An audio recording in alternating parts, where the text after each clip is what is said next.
지금 당장 한국을 따라하지 않으면 전 세계 인류는 반드시 전멸합니다. 과장 같으신가요? 아니요. 이건 뉴욕 부시장이 직접 말한 충격적인 발언입니다. 현재 뉴욕은 여러분이 알던 그 화려한 선진국 미국, 뉴욕을 생각하신다면 큰 오산입니다. 지금부터 보여드릴 뉴욕은 전기가 끊기고, 백년 묵은 하수구가 역류하고, 쥐떼가 사람을 공격하는 생지옥 그 자체니까요. 그런데 이 멸망 직전의 지옥을 단 3일, 아니 단 몇 시간 만에 천국으로 바꿀 수 있는 나라가 지구상에 딱 하나 존재합니다. 그게 바로 대한민국이었습니다. 10년 전 한국의 기술을 비웃으며 제안서를 찢어발겼던 오만한 뉴욕 부시장이 왜 도시가 멸망하자 한국인 바짓가랑이를 붙잡고 오열할 수밖에 없었는지 그 충격적인 과정을 낱낱이 공개합니다. 제 이름은 제임스 오코넬입니다. 저는 지금 죽어버린 도시의 한가운데 서 있습니다. 이곳은 한때 세계의 수도라 불렸던 뉴욕입니다. 하지만 지금 제 눈앞에 펼쳐진 광경은 문명의 끝자락과도 같습니다. 쾅! 귀를 찢는 듯한 굉음이 고막을 강타했습니다. 그것은 시작에 불과했습니다. 미드타운 5번가 수천 명의 관광객이 걷던 아스팔트 바닥이 마치 지옥의 아가리처럼 입을 벌렸습니다. 무게 100kg이 넘는 강철 맨홀 뚜껑 5개가 미사일처럼 허공으로 솟구쳤습니다. 검은 연기가 도로를 뒤덮었고 사람들의 비명소리가 사이렌 소리를 집어삼켰습니다.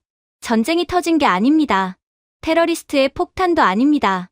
이 도시의 혈관, 아니 100년 묵은 썩은 핏줄이 터져버린 것입니다. 부시장님, 전력망이 완전히 붕괴됐습니다.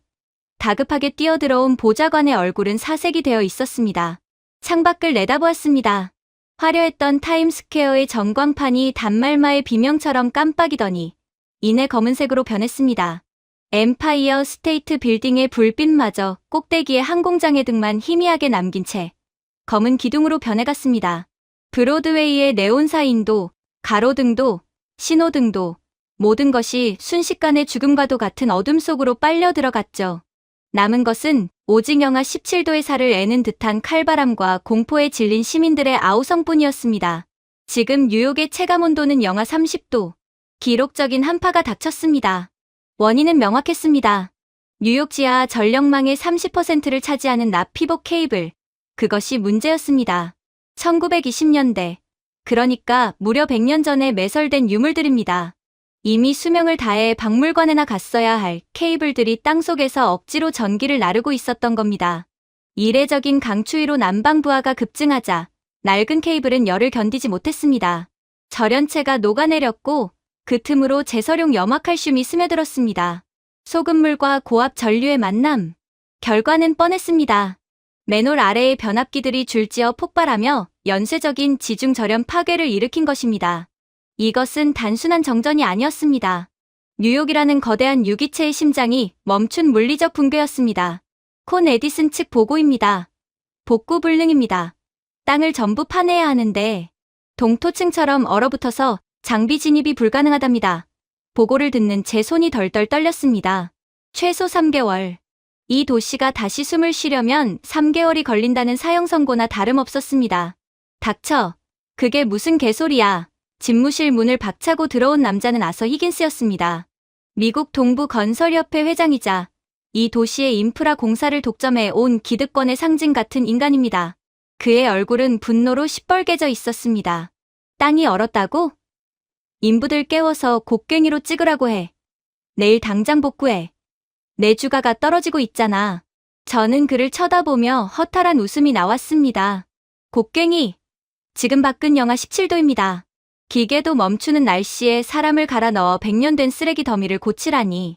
저 무지하고 오만한 탐욕이 바로 이 도시를 이 지경으로 만든 주범이었습니다. 히긴스, 정신 차려.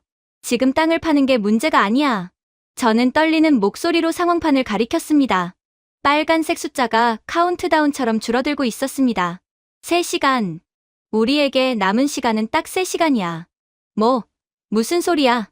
비상 발전기도 멈췄어. 연료 공급관이 다 얼어붙었다고. 시내병원 중환자실에 있는 인공호흡기 환자가 2,000명이야. 3시간 안에 전기가 안 들어오면 오늘 밤 2,000명이 죽어. 내가 곡괭이질 타령할 때 사람들이 죽어간다고. 나의 외침에도 히긴스는 콧방귀를 뀌었습니다. 엄살 부리지 마, 제임스. 미국은 위대해. 어떻게든 방법이 있을. 그때였습니다. 칠흑 같은 어둠 속에 잠긴 맨해튼의 스카이라인을 응시하던 제 눈에 믿을 수 없는 광경이 들어왔습니다. 환각을 보는 줄 알았습니다. 저 멀리 허드슨 야드 쪽, 모든 건물이 죽어있는 그곳에서 단 하나의 건물이 대낮처럼 환하게 빛나고 있었습니다. 주변 5km가 완벽한 암흑천지인데 오직 그 건물만 창문마다 불빛이 새어나오고 있었습니다.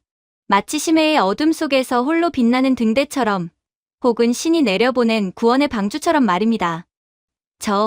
저게 뭐야? 히긴스도 그 빛을 발견하고 눈을 휘둥그레 떴습니다.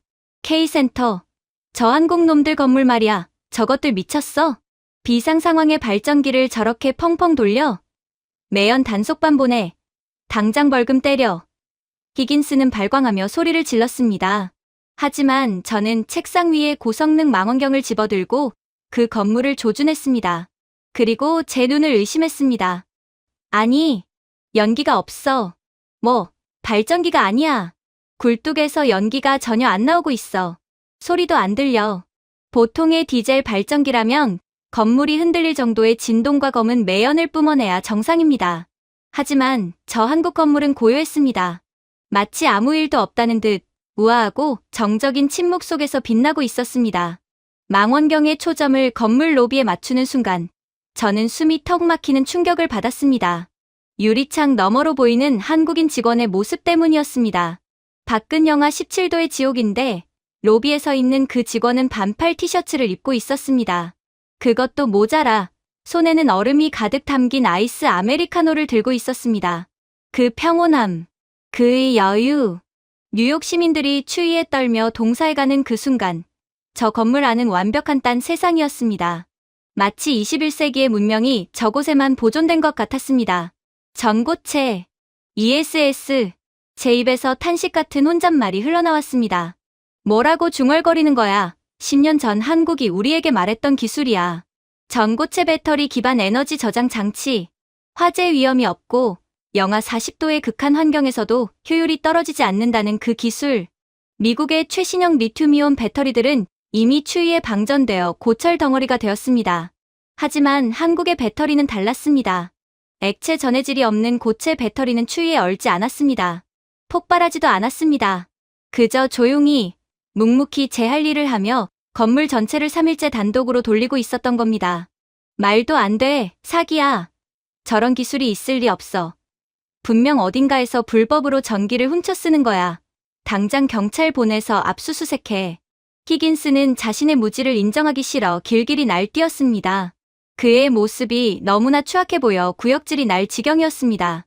저는 주머니에서 스마트폰을 꺼냈습니다. 그리고 화면을 히긴스의 눈앞에 들이밀었습니다. 닥치고 이것 좀 봐, 히긴스. 이게 뭐. 젠장, 신호가 왜 이래? 제 스마트폰 상단바를 본 히긴스의 눈동자가 흔들렸습니다. AT&T, 먹통이야. 버라이즌, 신호 없음. 미국의 자랑이라는 통신사들은 기지국 전기가 끊기자마자 다 죽었어. 그런데 내 폰을 봐. 안테나가 꽉 차 있지. 제 폰에는 선명하게 K-세이프티넷이라는 신호가 잡혀 있었습니다. 저 건물 옥상에서 쏘고 있는 거야. PSLTE, 재난안전통신망. 한국은 법적으로 모든 공공건물에 자체 전력으로 돌아가는 비상통신 중계기를 설치하게 되어 있어. 우리가 과잉 투자라고, 편집증이라고 비웃었던 그 시스템 말이야. 미국이 돈을 아끼려고, 혹은 설마 이런 일이 생겼냐며 무시했던 그 안전장치. 한국인들은 전쟁이 나지 않아도 전쟁을 대비하듯 인프라를 깔았습니다. 그 편집증적인 안전의식이 지금 이 죽음의 도시에서 유일한 생명줄이 되어 전파를 쏘아보내고 있었습니다. 통신은 인권이라던 그들의 철학이 지금 증명되고 있는 것입니다. 우리는 틀렸어, 히긴스. 내 그 썩어 빠진 자존심이 우릴 죽이고 있다고. 인정 못해. 내가 누군지 알아? 동부건설협회 회장이야. 저런 동양의 조그만 나라 기술 따위에. 저는 더 이상 히긴스의 헛소리를 듣지 않았습니다. 대신 책상 서랍 깊숙한 곳을 뒤지기 시작했습니다. 손끝이 떨려왔습니다. 먼지 쌓인 서랍 구석, 낡은 수첩 사이에 끼워져 있던 구겨진 명함 한 장. 10년 전 제 사무실을 찾아왔던 한국전력공기업의 젊은 팀장이 주고 간 것이었습니다. 그때 저는 뭐라고 했었습니까? 당신네 나라 정부나 갈아 끼우쇼. 위대한 미국의 전력망은 100년이 지나도 끄떡없으니까. 그렇게 말하며 제안서를 파쇄기에 갈아버렸습니다. 명함도 쓰레기통에 던졌습니다. 하지만 그가 나가고 난 뒤 왠지 모를 불안감에 쓰레기통을 뒤져 다시 명함을 주워 수첩에 끼워두었습니다. 신이 도우셨던 걸까요? 아니면 저의 무의식이 한국의 진심을 알아봤던 걸까요? 명함에는 그들의 비상 연락처가 적혀 있었습니다. 저는 떨리는 손가락으로 번호를 눌렀습니다. 통신망이 다 죽었지만 한국 건물이 쏘아주는 PSLT망을 타고 신호가 연결되었습니다. 뚜루루, 뚜루루. 짧은 신호음이 영겁의 시간처럼 느껴졌습니다. 제발 받아라. 제발. 네, 기다리고 있었습니다. 수화기 너머로 들려온 목소리. 기계음도 당황한 목소리도 아니었습니다. 너무나도 차분하고 따뜻하며 마치 옆집 아저씨가 안부를 묻는 듯한 평온한 목소리였습니다. 그 목소리를 듣는 순간 저는 다리에 힘이 풀려 주저앉고 말았습니다. 밖은 지옥인데 저 전화기 너머에는 구원이 있었습니다. 뉴욕시 부시장 제임스 오코넬입니다. 목이 메어 말이 잘 나오지 않았습니다. 염치라는 게 있다면 전화를 걸어서는 안 됐습니다. 기억하십니까? 10년 전 당신들의 제안. 기억합니다. 상대방은 짧게 대답했습니다. 아직 유효합니까? 우리가 틀렸습니다. 제발 도와주십시오. 사람들이 죽어가고 있습니다. 저는 오열하며 매달렸습니다. 히긴스는 멍하니 입을 벌린 채 저를 보고 있었습니다. 잠시의 정적이 흘렀습니다. 그 짧은 침묵 속에서 저는 10년 전의 오만함을 1000번도 넘게 후회했습니다. 부시장님. 한국 팀장의 목소리가 귓가에 울렸습니다. 계약의 유효 기간은 지났습니다. 심장이 덜컥 내려앉았습니다. 당연한 결과였습니다. 누가 자신을 문전박대한 사람을 돕겠습니까? 하지만 이어진 말은 제 예상을 완전히 빗나갔습니다. 하지만 친구를 돕는 데는 유효기간이 없죠. 10년 전 약속드렸던 그 팀이 지금 출발합니다. 옥상을 비워두십시오. 그 말과 동시에 창밖 어둠 속에서 거대한 소리가 들려오기 시작했습니다. 맨해튼 앞바다, 검은 파도를 가르며 나타난 거대한 컨테이너선. 그 갑판 위에서 수십 대의 한국형 군한 헬기가 서치라이트를 켜고 동시에 이륙하고 있었습니다. 두두두두두. 헬기의 불빛이 어둠에 잠긴 자유의 여신상을 비췄습니다. 그리고 그 빛은 곧장 시청을 향해 다가오고 있었습니다. 미국의 기술이 멈춘 그 자리, 미국의 자존심이 얼어붙은 그 시간. 가장 완벽하고 강력한 구원은 우리가 그토록 무시했던 그 작은 나라에서 오고 있었습니다. 저는 전화기를 붙잡고 아이처럼 엉엉 울었습니다. 그것은 안도감이었고 동시에 뼈저린 참회였습니다. 이제 뉴욕의 운명은 완전히 바뀌게 될 것입니다. 그렇게 JFK 공항에 도착한 저는 가장 먼저 코를 찌르는 악취와 마주해야 했습니다. 100년 된 배수관이 얼어 터지면서 역류한 오수 냄새, 녹슨 철골 구조물에서 풍기는 비릿한 쇠 냄새, 그리고 짜증과 분노로 엉겨붙은 사람들의 땀 냄새. 그곳은 공항이라기보다 거대한 난민 수용소 같았습니다. 한국의 구조선단이 헬기로 실어 나른 긴급 구호 물자가 활주로 한쪽에 산더미처럼 쌓여 있었지만 그것을 옮길 사람은 아무도 없었습니다. 이봐요. 지게차 키 내놔요. 사람들이 죽어가는데 파업이라니 제정신입니까? 저는 공항 화물, 터미널 노조 사무실 문을 두드리며 소리쳤습니다. 하지만 돌아온 것은 비웃음 섞인 욕설뿐이었습니다. 부시장 양반, 영하 17도에 누가 일합니까? 위험수당 500% 입금되기 전까진 손가락 하나 까딱 안 할 거니까 돌아가쇼. 그들은 사무실 안에서 난로를 쬐며 카드놀이를 하고 있었습니다. 밖에서는 환자들이 추위에 떨고 있는데 이 도시의 노동자들은 자신들의 권리 타령만 하고 있었습니다. 이것이 바로 선진국이라 자부하던 미국의 민낯이었습니다. 시스템은 마비됐고 시민의식은 실종됐으며 남은 건 탐욕뿐이었습니다. 포기해, 오코넬. 느글거리는 목소리가 등 뒤에서 들렸습니다. 아서 히긴스였습니다. 그는 두꺼운 모피 코트를 입고 시가를 피우며 저를 비웃고 있었습니다. 내가 손 좀 썼지.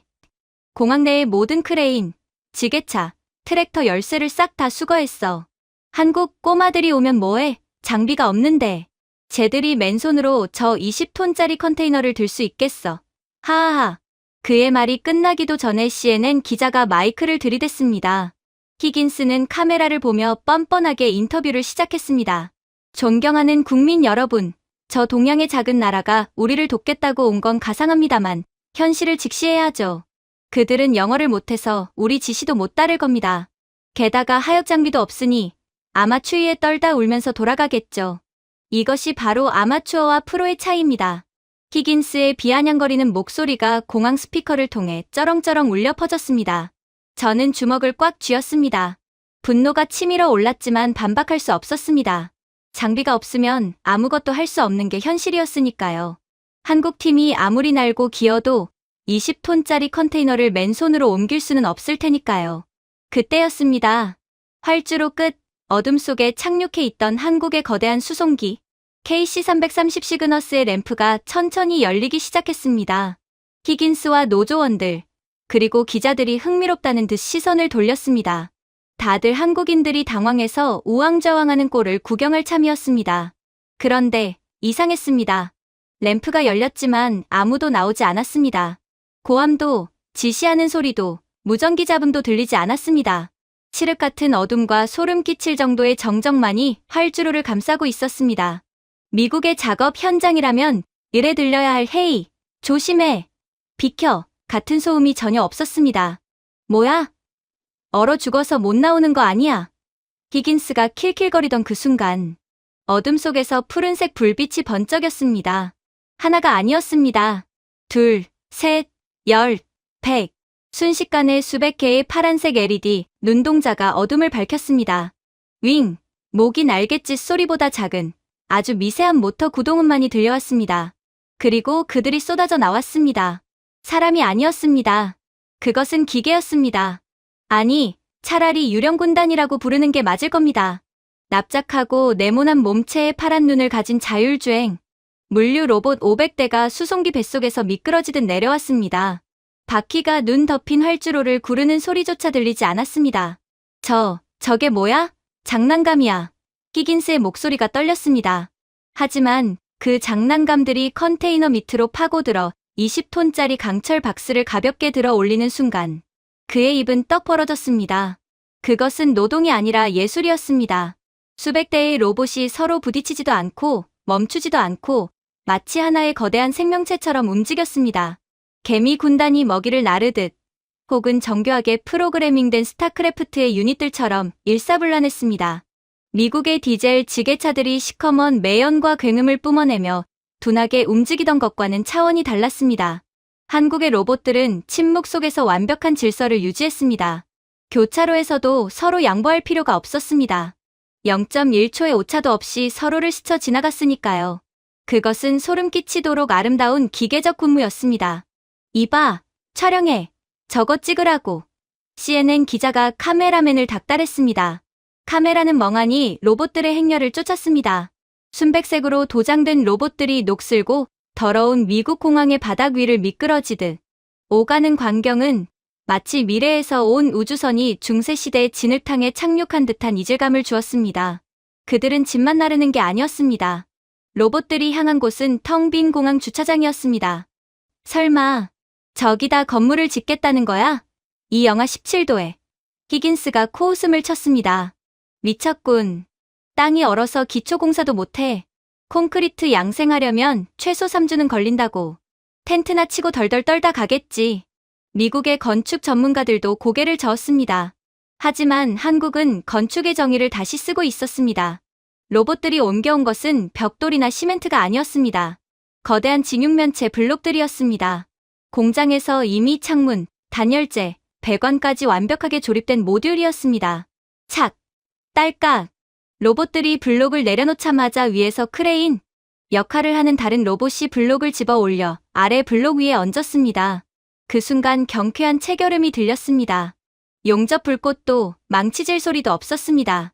그저 거대한 레고 블록을 끼우듯 착착 쌓아 올릴 뿐이었습니다.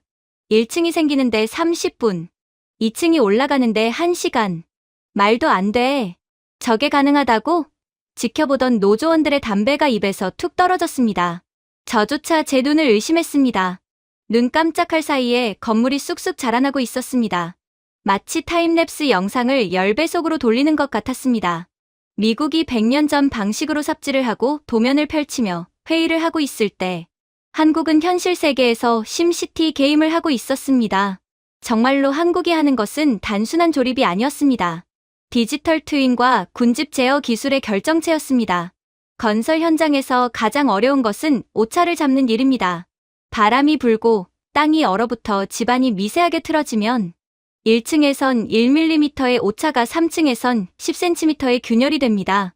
그래서 미국의 숙련된 인부들도 수평계를 대고 소리를 지르며 몇 번이고 수정 작업을 거쳐야 합니다. 하지만 저 로봇들은 달랐습니다. 수백 대의 로봇이 오지 통신망으로 실시간 데이터를 주고받으며 영하 30도의 칼바람에 따른 모듈의 흔들림까지 계산해내고 있었습니다. 오차 범위 0.001mm, 인간의 눈으로는 감지조차 할 수 없는 마이크로 단위의 정밀함이었습니다. 그들은 중앙 관제소의 지시 없이도 스스로 판단하고 스스로 수평을 맞추고 스스로 결합하고 있었습니다. 미국이 10년 걸려 개발하려던 스마트 컨스트럭션의 완성형이 저기 있었어. 저는 전율했습니다. 미국이 노조와 협상하고 안전 규제를 따지며 제자리 걸음을 할 때 한국은 아예 사람이 필요 없는 무인 시공 시스템을 완성해버린 것입니다. 이것은 건설이 아니라 거대한 3D 프린터가 건물을 찍어내는 것과 다를 바 없는 제조업의 특이점이었습니다.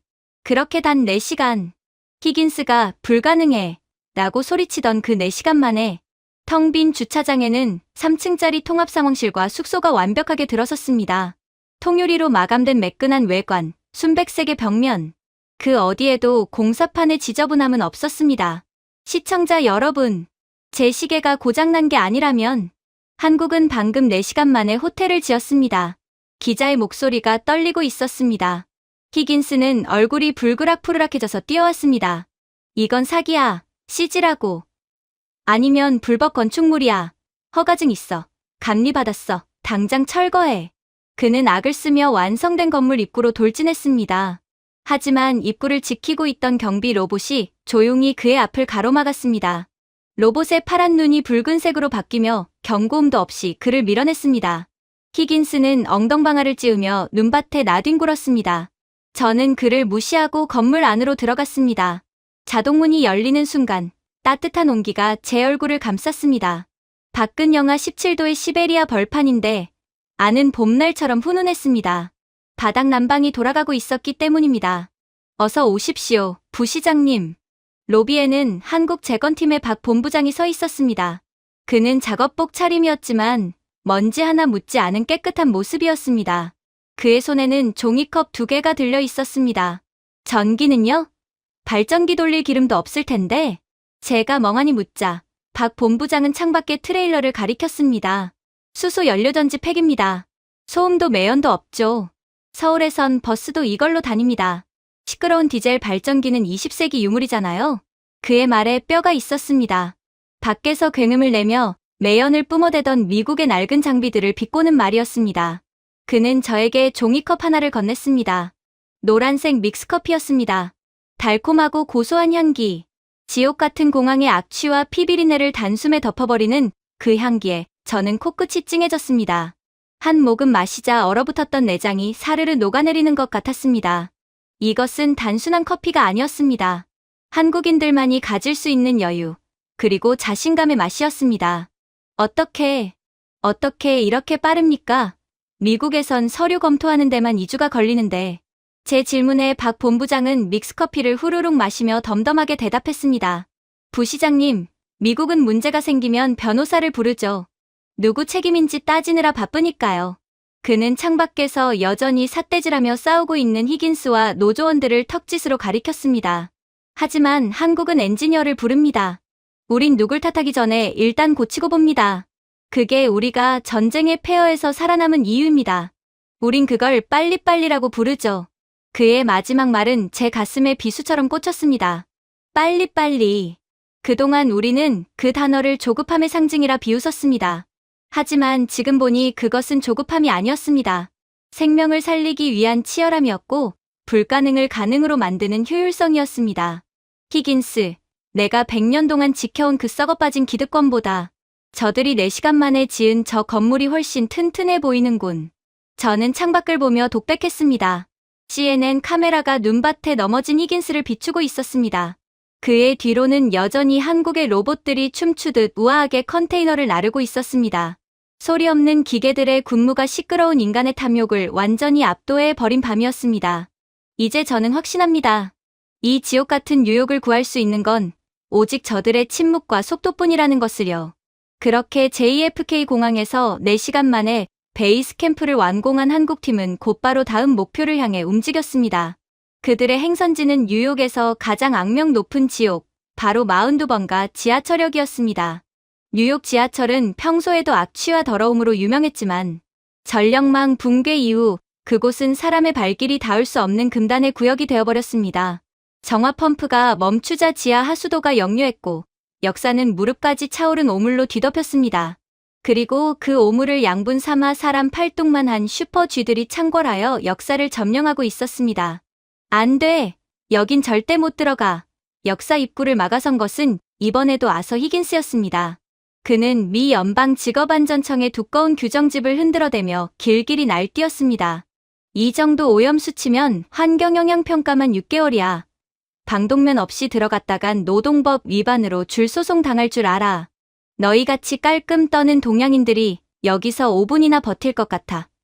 쥐 한 마리만 봐도 기절해서 도망갈걸? 그의 눈에는 비열한 웃음이 서려 있었습니다.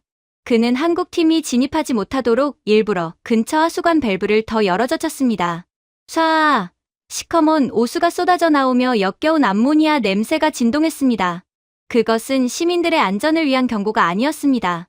한국팀을 질리게 만들어 제 발로 돌아가게 하려는 더럽고 치졸한 텃세였습니다.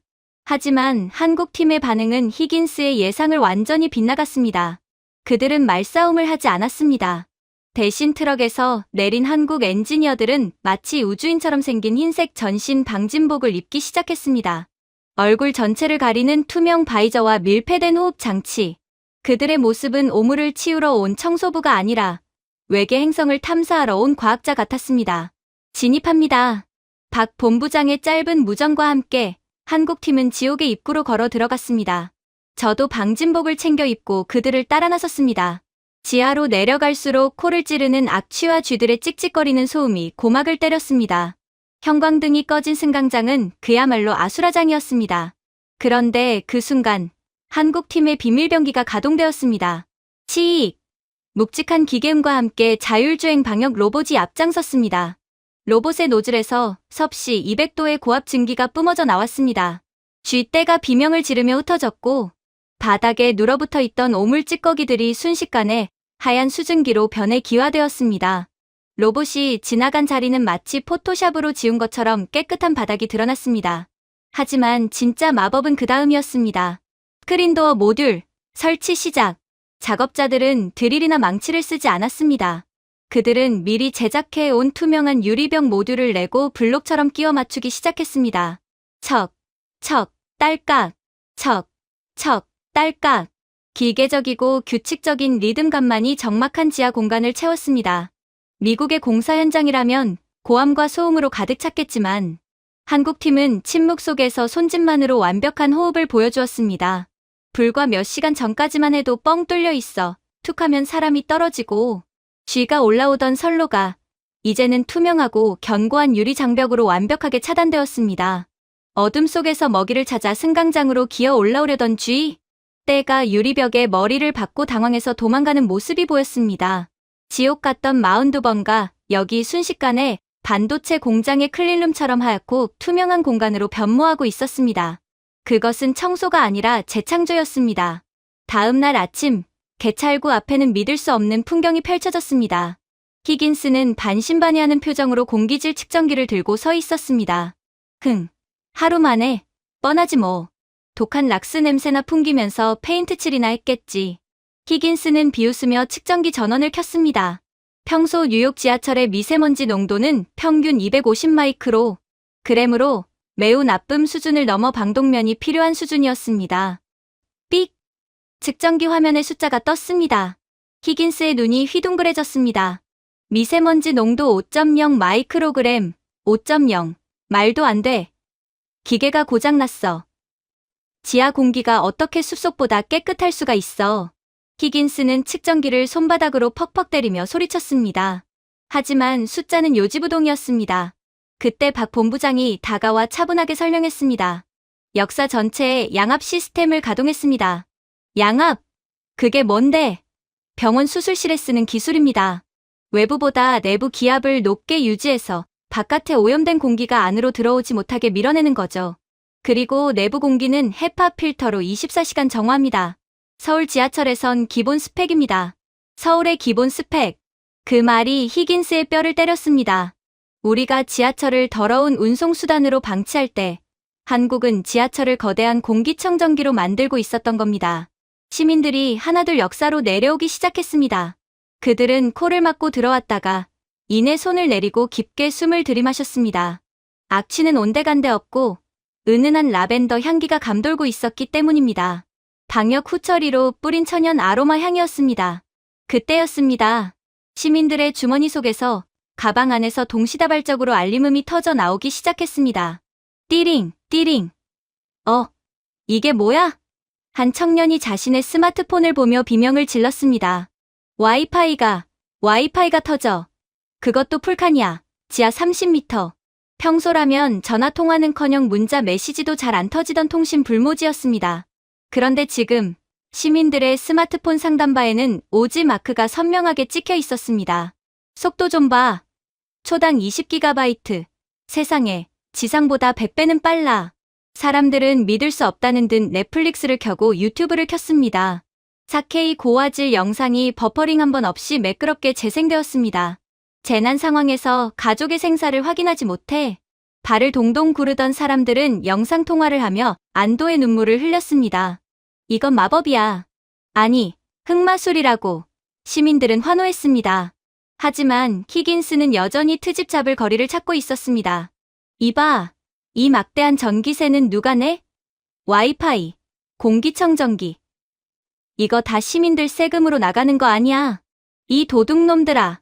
그는 군중을 향해 삿대질하며 선동을 시도했습니다. 하지만 박 본부장은 눈 하나 깜짝하지 않았습니다. 전기세 걱정은 안 하셔도 됩니다. 뭐, 거짓말하지 마. 이 모든 시스템은 자가발전으로 돌아갑니다. 열차가 역에 들어올 때 브레이크를 밟으면 엄청난 열과 마찰 에너지가 발생하죠. 우린 그걸 버리지 않고 전기로 바꿉니다. 회생제동 에너지 기술입니다.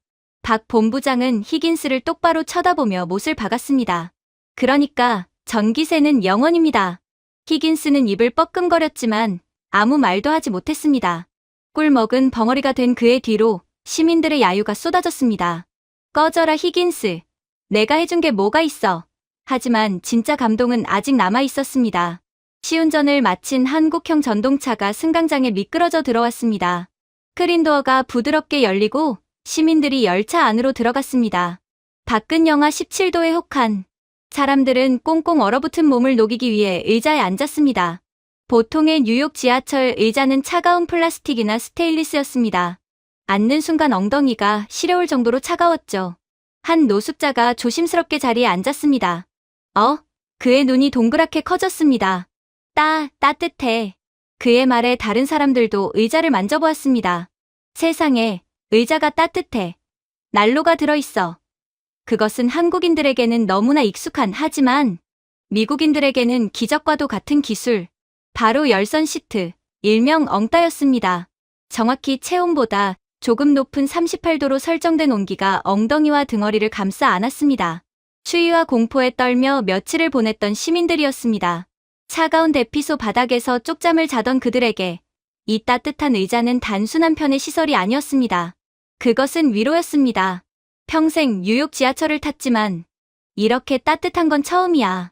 한 노인이 의자를 어루만지며 오열했습니다. 아이들도 직장인들도 의자에 기대어 눈물을 흘렸습니다.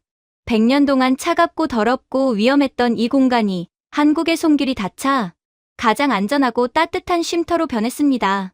저는 멍하니 서 있는 히긴스에게 다가갔습니다. 그리고 스크린도어 유리에 비친 그의 초라한 모습을 가리켰습니다. 보게, 히긴스. 자네는 100년 동안 규정을 따지고 비용을 계산했지만 저들은 단 하루 만에 사람을 데웠네. 그건 이게 바로 자네가 말한 아마추어들의 실력이야. 기술이란 건 말일세. 사람을 향할 때 비로소 완성이 되는 거야. 시민들의 환호와 박수 소리가 터져 나왔습니다. 히긴스는 더 이상 견디지 못하고 도망치듯 역사 밖으로 사라졌습니다. 그의 뒷모습은 패배자의 그것이었습니다. 저는 따뜻한 의자에 앉아 오지로 가족에게 메시지를 보냈습니다. 나 살아있어. 그리고 여긴 천국이야. 한국이 만든 지하철은 단순한 교통수단이 아니었습니다. 그것은 미래였고 인간에 대한 예의였으며 차가운 도시를 녹이는 거대한 심장이었습니다. 그렇게 지하철을 정상화시킨 한국팀의 다음 목표는 시청 앞 광장이었습니다. 하지만 이번 적은 오물이나 쥐떼가 아니었습니다. 그것은 100년 넘게 미국 사회를 지배해온 낡고 병든 관료주의, 그리고 그 시스템에 기생하는 거대한 거머리들이었습니다. 다음 사람. 시청 앞 광장은 또 다른 지옥이었습니다. 영하의 날씨에 10만 명의 시민들이 3km 넘게 줄을 서 있었습니다. 긴급 재난 지원금을 신청하기 위해서였습니다. 당장 난방비가 없어 얼어 죽을 위기에 처한 시민들이 종이 서류 한 장을 내기 위해 밤새도록 떨고 있었습니다. 서류 미비입니다. 다시 써오세요. 글씨가 왜 이래? 못 알아보겠잖아. 접수 창구에 앉아있는 직원들은 히터를 틀어놓고 따뜻한 커피를 마시며 시민들을 호통치고 있었습니다. 그들은 공무원이 아니었습니다. 아서 히긴스가 데려온 사설 인력업체 직원들이었습니다. 너무하십니다. 벌써 사흘째 줄을 섰어요. 제발 접수만이라도 받아주세요. 한 가장이 울부짖자 히긴스가 느릿느릿 걸어 나왔습니다. 그는 두툼한 장보를 끼고 뱀처럼 웃고 있었습니다. 진정하세요. 시민 여러분. 이 많은 서류를 공무원 몇 명이서 언제 다 검토합니까? 그래서 제가 패스트 트랙 창구를 만들었죠. 그는 옆에 있는 VIP 접수대를 가리켰습니다. 내 유능한 직원들이 수기로 처리해드리면 오늘 바로 접수됩니다. 단, 수수료는 지원금의 10%입니다. 2,000달러 받으시면 200달러는 우리 몫이라는 거죠. 싫으십니까? 그럼 저쪽 공무원 줄에 서시든가요. 아마 6개월은 걸릴걸요. 시민들의 목숨값을 담보로 한 명백한 갈취였습니다. 하지만 당장 돈이 급한 사람들은 울며 겨자 먹기로 히긴스의 창구로 몰려들었습니다. 이건 불법이야. 히긴스. 재난지원금의 수수료라니. 제가 항의했지만 히긴스는 뻔뻔하게 대꾸했습니다. 불법. 오코넬 부시장님, 행정절차법 제4조를 모르십니까? 모든 공공서류는 자필 서명이 원칙입니다. 종이에 도장을 찍어야 돈이 나온다고요. 내가 아니면 누가 20만 장의 서류를 검토합니까? 감사할 줄 모르는군. 그의 말이 맞았습니다. 미국의 행정 시스템은 종이 없이는 돌아가지 않는 19세기 유물이었습니다. 펜으로 쓰고 도장을 찍고 원본을 대조하는 과정 없이는 1달러도 집행할 수 없었습니다. 그 틈을 파고든 히긴스는 재난을 돈벌이 수단으로 삼고 있었습니다. 그때였습니다. 종이요? 지금이 19세기입니까? 한국 IT 팀장이 어이가 없다는 듯 웃음을 터뜨렸습니다. 그는 히긴스의 낡은 접수대를 비웃으며 광장 한가운데에 설치된 대형 전광판을 켰습니다. 탓! 전광판 가득 거대한 QR코드가 떴습니다. 그리고 한국팀이 설치한 컨테이너 부스 50개의 문이 동시에 열렸습니다. 그 안에는 책상도, 의자도, 도장도 없었습니다. 오직 매끈한 기계, 무인 키오스크 50대만이 푸른 빛을 내뿜고 있었습니다. 시민 여러분, 저 도둑놈들에게 돈 뜯기지 마십시오. 스마트폰으로 저 QR코드를 찍으세요. K패스 앱만 깔면 됩니다. 서류, 도장, 그런 건 박물관에나 기증하세요. 히긴스가 코웃음을 쳤습니다. 앱? 장난해. 신원 확인은 어떻게 할 건데? 소득 증명은? 피해 사실 입증은? 그 복잡한 걸 기계 따위가. 하지만 그의 비웃음은 3분도 채가지 못했습니다. 광장의 풍경이 바뀌기 시작했습니다. 히긴스네 직원들이 볼펜 잉크가 얼어서 호호 불어가며 종이를 넘기는 동안 한국 키오스크 앞에서는 믿을 수 없는 속도전이 벌어지고 있었습니다. 미국 공무원 한 명이 서류 한 장을 검토하는데 걸리는 시간은 평균 25분이었습니다. 오타가 있는지 확인하고 주소가 맞는지 지도책을 펴보고 신분증 사진과 실물을 대조하느라 돋보기를 들이댔죠. 하루에 기껏해야 20건 처리하면 다행이었습니다. 하지만 한국의 기계는 달랐습니다. 삑, 삑, 삑. 마치 마트 계산대에서 바코드를 찍듯 시민들이 키오스크 앞을 스쳐 지나갈 때마다 경쾌한 비품이 울렸습니다. 다음 분, 오세요. 기계의 안내 음성은 쉴 새 없이 이어졌습니다. 제가 초시계를 꺼내 시간을 재보았습니다. 안면 인식 및 신분 확인 0.3초. 국세청 데이터 소득 대조 0.05초. 피해 규모 산정 및 지원금 결정 0.05초. 은행 송금 요청 및 입금 완료 9.6초 총 10초. 커피 자판기에서 종이컵이 나오는 시간보다 빨랐습니다. 제가 자판기 커피 한 모금을 마시기도 전에 키오스크 한 대가 시민 6명의 처리를 끝내버렸습니다. 50대가 동시에 돌아가니 1분에 300명, 1시간에 18,000명이 처리되고 있었습니다. 히긴스의 직원들이 하루 종일 끙끙대며 처리할 물량을 한국 시스템은 단 10분 만에 해치워버린 겁니다. 시민들의 반응은 충격을 넘어 공포에 가까웠습니다. 학생, 이거 고장난 거 아니야? 70대 할머니 한 분이 떨리는 손으로 한국 직원을 붙잡았습니다. 그녀는 평생 관공서에 가면 하루 종일 기다리는 것에 익숙한 세대였습니다. 얼굴만 비췄는데 벌써 끝났대. 서류도 안 냈는데 돈을 줄 리가 없잖아. 내가 기계치라 뭘 잘못 누른 거지? 할머니는 불안해서 어쩔 줄 몰라 했습니다. 그때 그녀의 낡은 폴더폰에서 문자 메시지 알림음이 울렸습니다. 뱅크 오브 아메리카 긴급 재난 지원금 2,000불 입금 완료. 할머니는 문자 메시지를 보고 다시 키오스크를 보고 믿을 수 없다는 표정으로 그 자리에 주저앉았습니다. 세상에, 내 평생 이런 일은 처음이야. 그녀는 땅을 치며 오열했습니다. 30년 전 남편 사망 신고할 때는 1년이 걸렸어. 집 불났을 때 보험금 타는 데는 2년이 걸렸고, 관공서 놈들이 서류 하나 잃어버렸다고 오라가라 해서 늙어 죽을 뻔했는데, 이 한국 기계는 묻지도 따지지도 않고 날 살려줬어. 주변에 있던 시민들이 할머니를 부축하며 함께 울었습니다. 누군가는 기계를 향해 성호를 그었습니다. 그들에게 이것은 행정이 아니라 신이 내려준 기적이었습니다. 이건 말도 안 돼. 멈춰. 당장 기계에 꺼. 다급해진 히긴스가 소리를 지르며 키오스크 전원을 뽑으려 달려들었습니다. 이건 전산 오류야. 해킹이라고. 가짜 돈이야. 너희 개인정보가 다 중국으로 넘어갈 거야. 내 수기 장부가 더 정확해. 사람 손으로 쓴 게 진짜라고. 그는 악을 쓰며 시민들을 선동하려 했습니다. 하지만 한국 IT 팀장은 침착하게 대형 스크린 화면을 전환했습니다. 복잡한 숫자와 문자가 실시간으로 흐르는 화면이 떴습니다. 히긴스 회장님, 블록체인이라고 들어는 보셨나? 팀장의 목소리가 광장에 울려 퍼졌습니다. 이 모든 기록은 중앙 서버가 아니라 전 세계 10만 개의 노드에 분산 저장됩니다. 당신이 밤새 장부를 조작하고 서류를 위조할 확률보다 이 시스템이 뚫릴 확률이 1조 배는 더 낮습니다. 이게 한국형 모바일 신분증 DID 기술입니다. 완벽한 보안, 위변조 불가능. 히긴스의 낡은 수첩 따위와는 비교조차 할 수 없는 디지털 요새였습니다. 저는 히긴스 앞으로 다가갔습니다. 그리고 그의 책상 위에 산더미처럼 쌓여있는 아직 검토조차 하지 못한 종이 서류 뭉치를 발로 걷어찼습니다. 종이들이 눈바람에 흩날려 허공으로 사라졌습니다. 히긴스, 짐 싸서 꺼져. 오코넬, 내가 감히 한국 기계가 당신보다 나은 점이 뭔지 알아? 빠르기도 하지만 말이야. 저는 덜덜 떨고 있는 히긴스의 넥타이를 잡아당기며 귓가에 속삭였습니다. 이 녀석은 10% 뒷돈을 요구하지 않아. 가장 빠르고 가장 똑똑하고 무엇보다 가장 청렴한 공무원이지. 그때였습니다.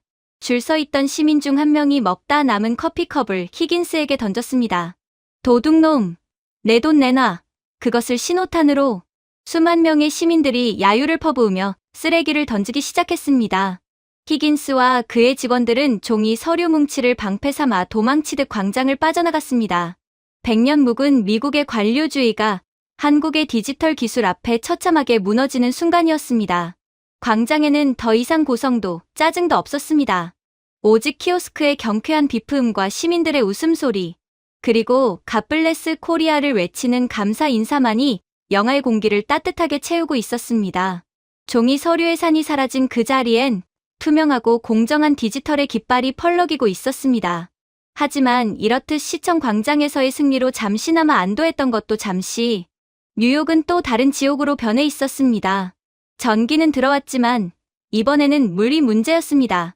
100년 된 뉴욕의 낡은 상수도관들이 급격한 한파와 해빙을 반복하며 대동맥이 터지듯 동시다발적으로 파열된 것입니다. 물이 안 나와.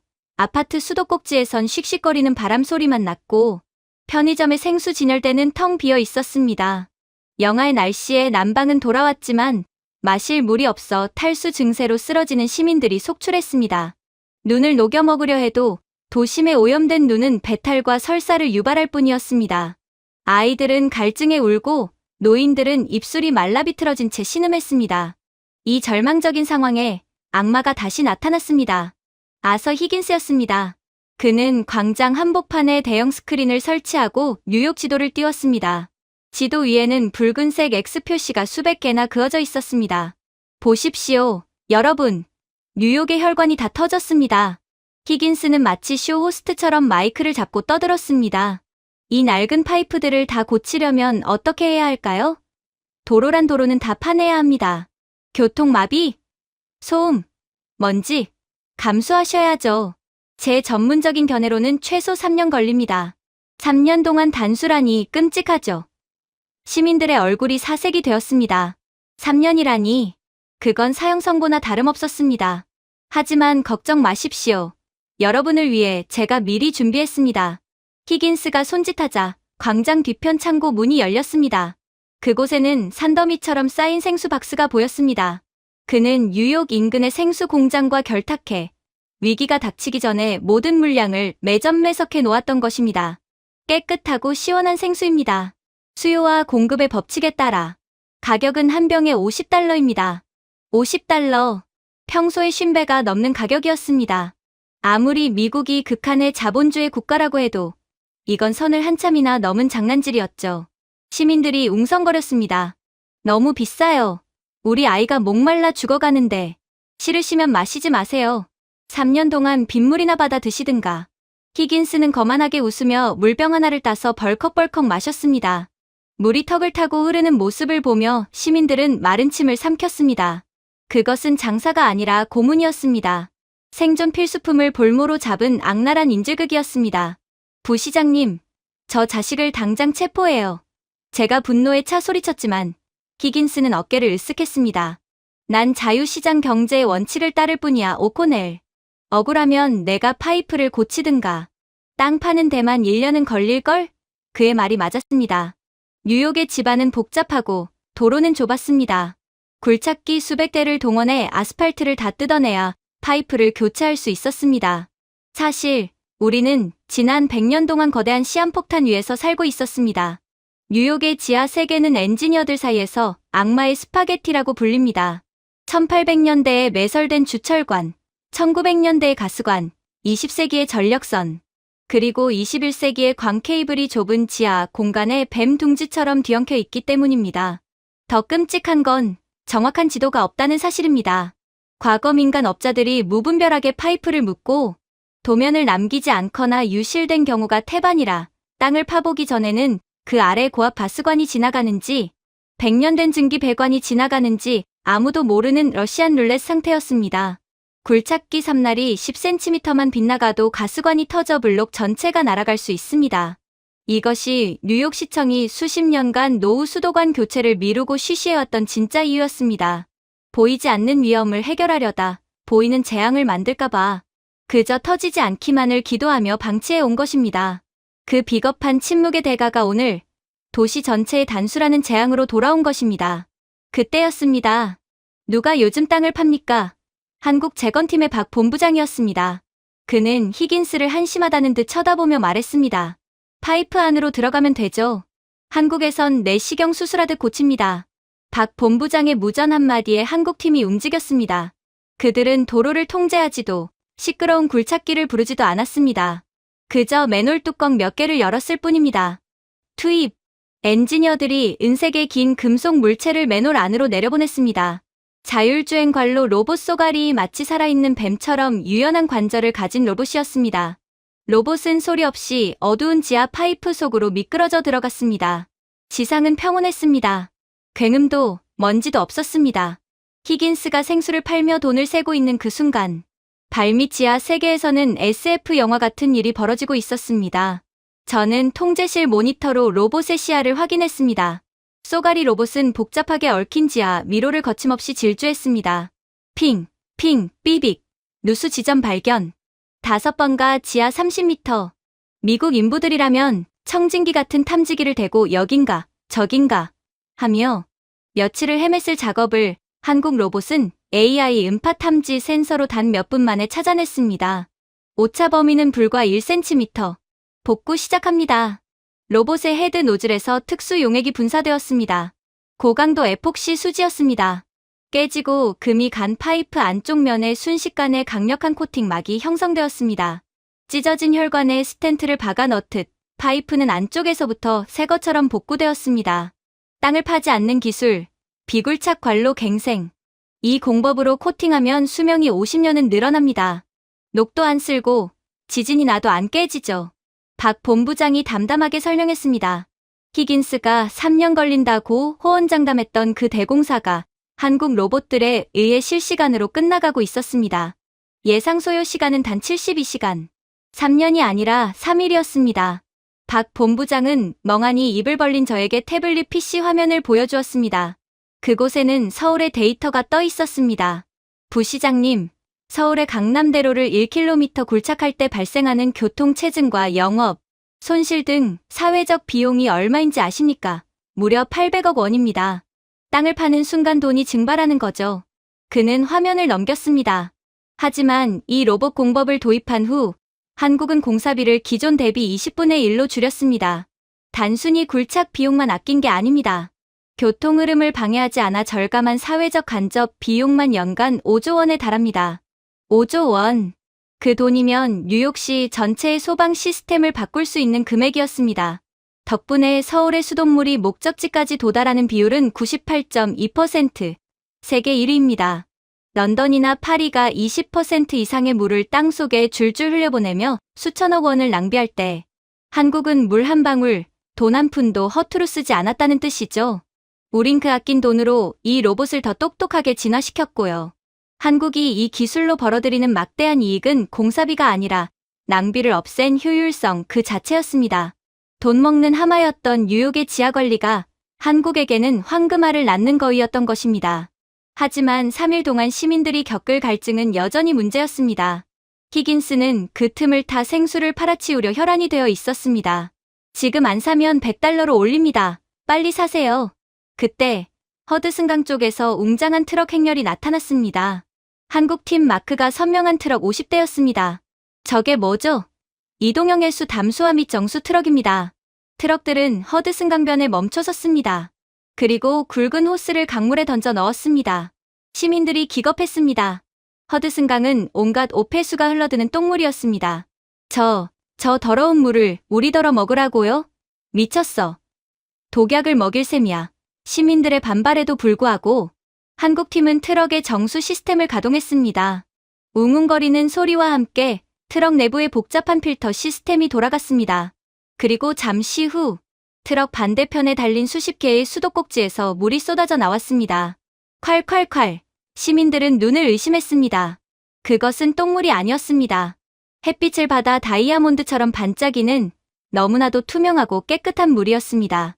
한 용감한 청년이 떨리는 손으로 종이컵에 물을 받았습니다.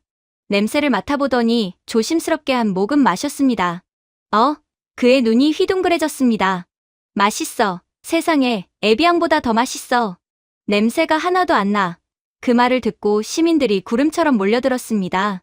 너도 나도 빈 물통을 들고 와 물을 받았습니다. 이거 진짜 공짜예요? 네, 무제한입니다. 마음껏 드십시오. 한국 직원의 말에 시민들은 환호성을 질렀습니다. 갈증에 울던 아이가 물을 벌컥벌컥 마시고 활짝 웃었습니다. 그 모습을 본 부모들은 감격의 눈물을 흘렸습니다. 더러운 흙탕물을 생명수로 바꾸는 기술. 그것은 현대판 연금술이었습니다. 부시장님, 한국은 물이 부족해 고통받았던 역사가 있습니다. 박 본부장이 흐뭇하게 물을 마시는 아이들을 바라보며 조용히 입을 열었습니다. 우리는 기름 한 방울 나지 않는 나라입니다. 그래서 우리는 물을 아끼는 것을 넘어 창조하는 기술의 국가의 명운을 걸었죠. 이 트럭에 담긴 필터는 머리카락 굵기의 100만 분의 1인 0.0001미크론까지 걸러냅니다. 박테리아, 바이러스는 물론이고 방사능 물질까지 걸러내는 세계 최고 수준의 역삼투압 기술입니다. 아무도 한국 기술력의 발끝에도 따라오지 못하고 있죠. 그는 먼 곳을 응시하듯 말을 이었습니다. 우리는 이 기술을 들고 아프리카와 동남아시아에 오지로 갔습니다. 흙탕물을 마시고 콜레라로 죽어가던 아이들이 있는 곳이었죠. 우리가 이 트럭을 세우고 수도꼭지를 트는 순간 죽어가던 마을이 되살아났습니다. 물을 기르러 하루 4시간씩 걷던 아이들이 학교에 가기 시작했고 질병이 사라졌습니다. 그의 눈시울이 붉어졌습니다. 한국에게 물 기술은 단순한 비즈니스가 아닙니다. 가난했던 시절의 서름을 잊지 않겠다는 다짐이자 지구 반대편의 아이들을 살려낸 생존의 기술입니다. 그 기적이 오늘 뉴욕에서도 일어난 것뿐입니다. 허드슨강의 썩은 물이 한국의 필터를 통과해 투명한 생명수가 되는 순간, 그것은 한국이 지난 반세기 동안 흘린 땀과 눈물이 만들어낸 가장 숭고한 결정체였습니다.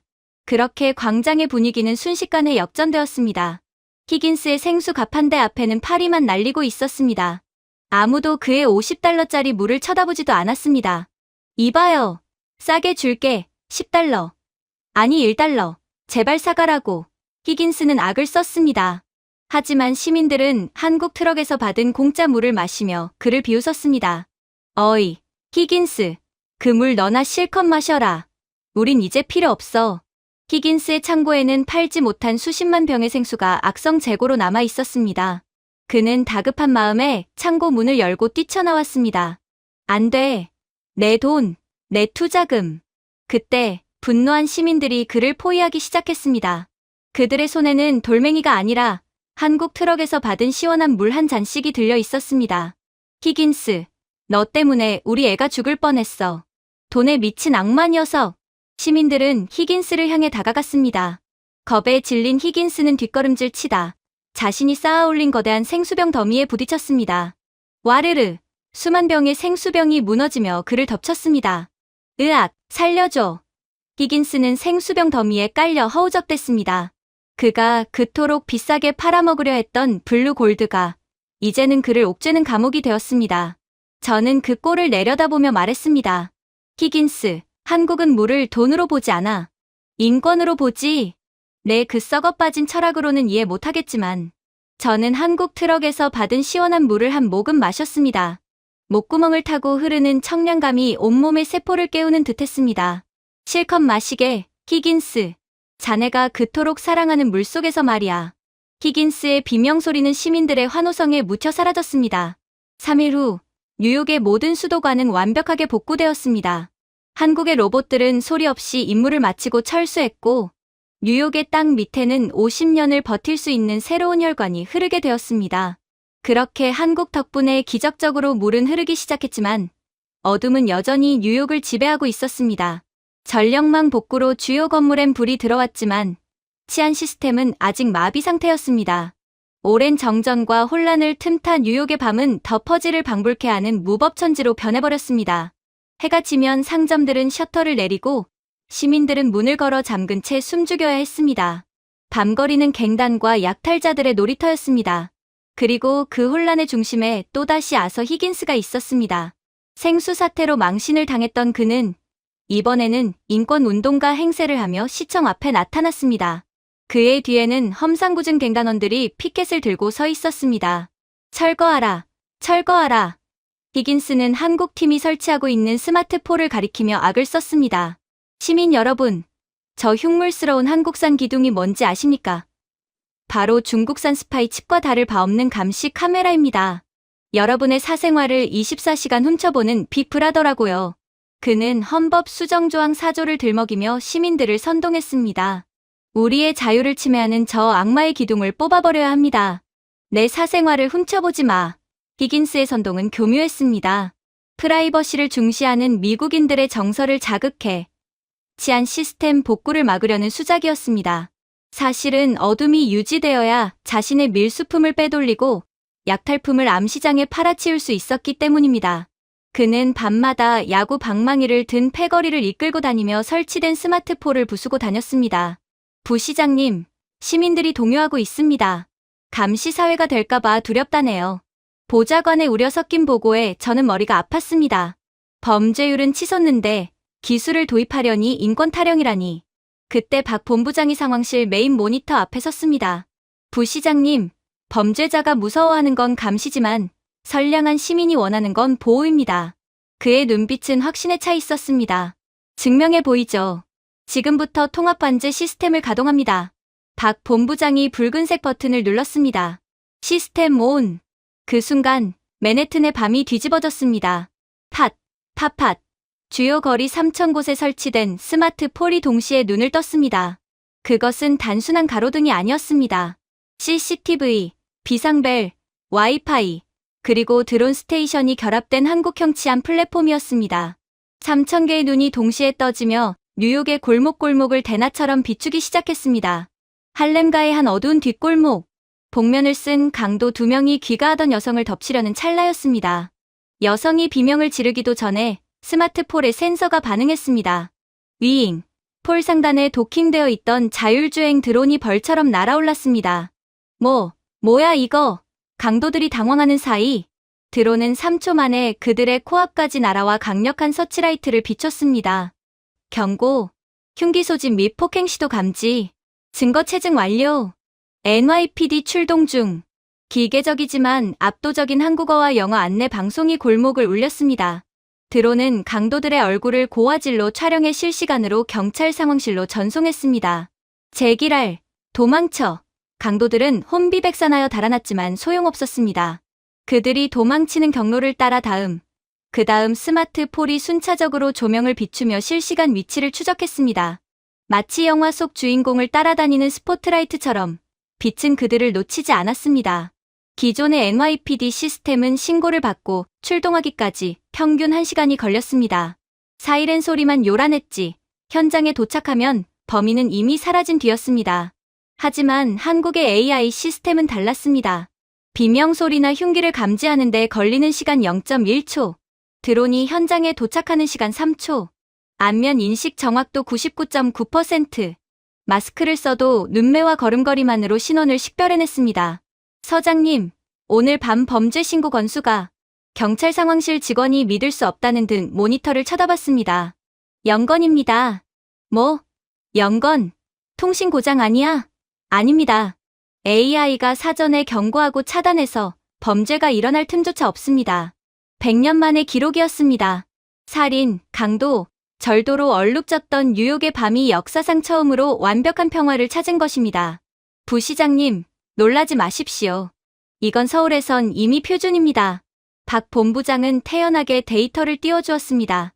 한국은 이 시스템 덕분에 매년 40조 원에 달하는 사회적 비용을 절감하고 있습니다. 경찰력 낭비, 재판 비용, 범죄 피해 복구비가 사라졌으니까요. 하지만 진짜 무서운 이익은 따로 있습니다. 그는 화면을 경제 지표로 전환했습니다. 그래프가 수직으로 치솟고 있었습니다. 바로 밤의 경제입니다. 치안이 완벽하니 한국인들은 밤 12시에도 쇼핑하고 외식하고 문화를 즐깁니다. 전 세계가 어둠 속에 숨어 잠들 때 한국만 불을 켜고 경제를 돌리는 거죠. 이로 인해 창출되는 내수 시장 규모만 연간 120조 원입니다. 120조 원. 입이 다물어지지 않았습니다. 게다가 이 안전이라는 인프라는 전 세계 기업들을 한국으로 끌어들입니다. 구글, 아마존 같은 글로벌 기업들이 아시아 본사를 어디에 둘까요? 직원들이 밤길에 칼 맞을 걱정 없는 나라. 24시간 물류가 멈추지 않는 나라. 한국의 치안은 단순한 방범 장치가 아니라 국가 경쟁력을 끌어올리는 가장 강력한 무기였던 겁니다. 미국이 총기 규제와 갱단 문제로 천문학적인 돈을 허공에 날릴 때 한국은 그 돈을 아껴 미래에 투자하고 밤에도 돈을 벌어들이는 24시간 경제 영토를 완성해 놓은 상태였습니다. 이것은 감시가 아니었습니다. 신의 눈이 내려주는 절대적인 보호였습니다. 시민들도 변화를 몸으로 느끼기 시작했습니다. 새벽 2시, 타임스퀘어 근처. 평소라면 마약상들이 점령에 얼씬도 못할 그 시간에 한 여성이 이어폰을 꽂고 조깅을 하고 있었습니다. 저는 그 광경을 보고 제 눈을 의심했습니다. 미쳤어. 새벽 2시에 혼자 조깅이라니? 여긴 뉴욕이라고. 죽고 싶어 환장했나? 사실 뉴욕에서 산다는 것은 해가 지면 투명한 감옥에 갇힌다는 것을 의미했습니다. 어둠이 깔리면 거리는 맹수들이 지배하는 정글이 되었고 우리는 숨을 죽인 채 아침이 오기만을 기다려야 했습니다.